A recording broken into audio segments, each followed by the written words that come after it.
السلام عليكم ورحمة الله وبركاته متابعين قناتي، نتمنى نلقاكم هذا الفيديو بأحسن الأحوال إن شاء الله وبصحة جيدة.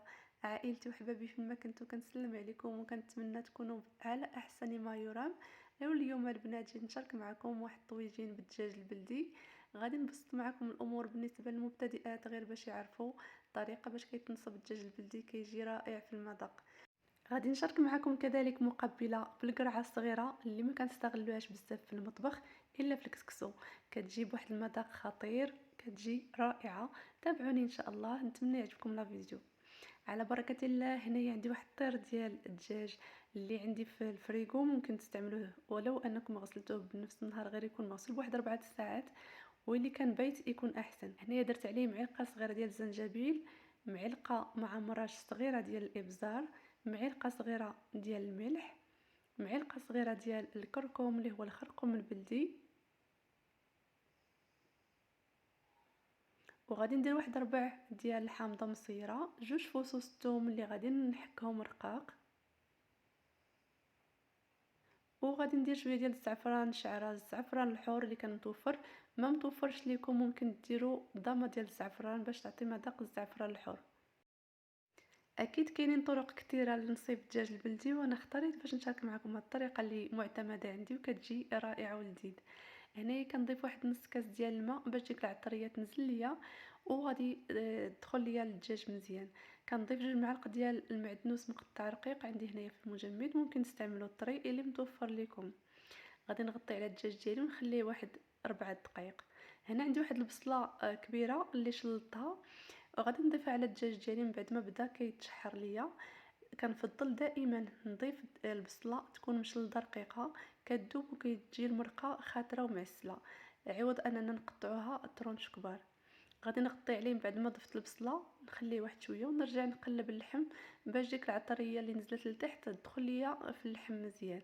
كما كتشوفوا معايا بدا كيتشحر ليا الطويجين، خليته تقريبا واحد 5 دقائق، ومره تنحركوه باش ما يجيش يلصق لينا.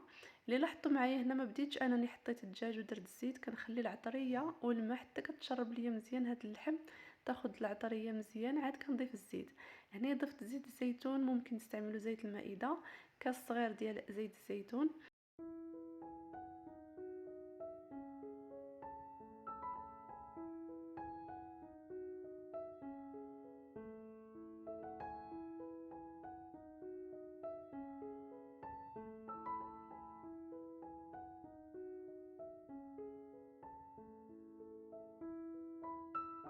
ومن بعد ما تشحر ليا مزيان هاد الدجاج، هنايا كنروي بواحد الكاس كبير ديال الماء، وغادي نخليه يزيد يطيب ليا واحد 15 دقيقه تقريبا، لان الدجاج البلدي تيشد شويه الطياب.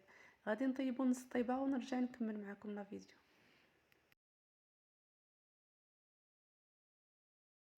هنا من بعد ما طاب ليا الدجاج ديالي تقريبا واحد 15 دقيقه، جبت واحد البصله كبيره قطعتها طرون غلاط باش تبان ليا البصله من الفوق.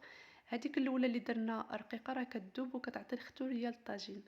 ضفت عليه الجلبانه، كل واحد يخضر باش ما بغى، اولا تخضروا غير بالبصله هكا غليظه من الفوق، والزيتون راه تيجي رائع. غادي نضيف الجلبانه ديالي القياس اللي بغيت، وغادي نسد على الطاجين حتى كيكمل الطياب ديالو، ونتلاقاو ان شاء الله. ما تنسوش انكم تذوقوا الملح اللي كان خاص تضيفوه في هذه المرحله فاش زدتوا الجلبانه. هنايا الطاجين ديالي صافي طاب، انا في اخر مرحله زدت المزيودات ديال الحار، وزدت شويه تاع الزيتون المشقوق. كيجي الطاجين ديالنا في واحد المذاق رائع. انا بغيت غير نشارك معكم الطريقه ديالي، هي الاساس، اما تخدروا باش ما يعجبكم ان شاء الله. نتمنى يعجبكم وتجربوه.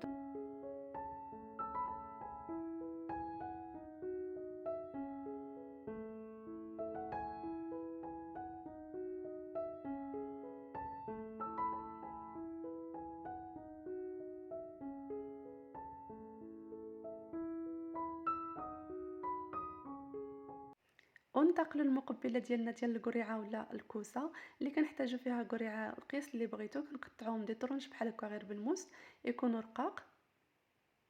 وكنحتاج واحد المقلاة اللي ما كتلصقش، كنرشوا عليها رشيشه خفيفه ديال زيت المائده، وكنستفوا هاد لي طرونش ديالنا ديال القريعه، وناخذ واحد الفرشيط ومره تنقلبهم حتى كنصوتيوهم. ما كنخليهمش يتحرقوا، بمجرد انهم تيكونوا تحمروا شي شويه صافي ما كتاخذ ليناش الطياب تنحيدوهم ونديروا القطع الاخرى حتى كنكملوا بنفس الطريقه.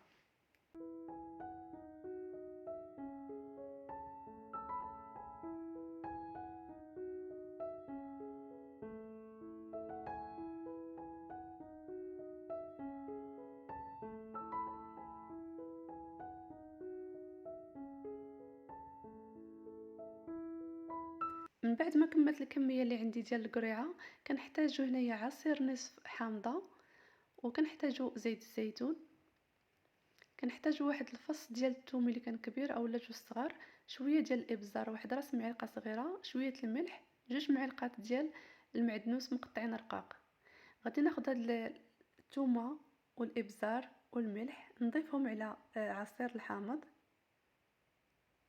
هنايا غادي نوجدو هاد الصلصه اللي غادي نسقيو بها هاد القريعه اللي صوتينا. كنضيف هنايا المعدنوس وكنضيف 3 المعالق كبار ديال زيت الزيتون، وكنخلط هاد العناصر حتى كتخلط ليا مزيان وكتعطيني واحد الصلصه اللي هي متجانسه. غادي نبقى تنوزعها على هاد القريعه من الفوق بهاد الطريقه، وكنحاول نوزعها مزيان ونخليها تشرب على الاقل واحد نصف ساعه قبل التقديم. صدقوني اللي جربتوا القريعه بهاد الطريقه حتى الوليدات الصغار غادي تعجبهم وتاكلوها بشكل يعني مختلف، عوض اننا نتسناو دائما ناكلوها غير في الكسكسو اولا في السوبه. نديروها مره مره هكا مقبله وسلطه تمشي مع الحوت وتمشي مع الطاجين. معايش ما درتوها راه كتجي فواحد المذاق زوين، نتمنى ان شاء الله يعجبكم. واللي عجبكم هاد الفيديو بهاد جوج وصفات نتمنى انكم تخليو لي تعليق وديروا لايك الفيديو باش يطلع، وان شاء الله نتلاقاو في وصفة جديدة وفي اقتراح جديد. خليت لكم الراحة، مع السلامة.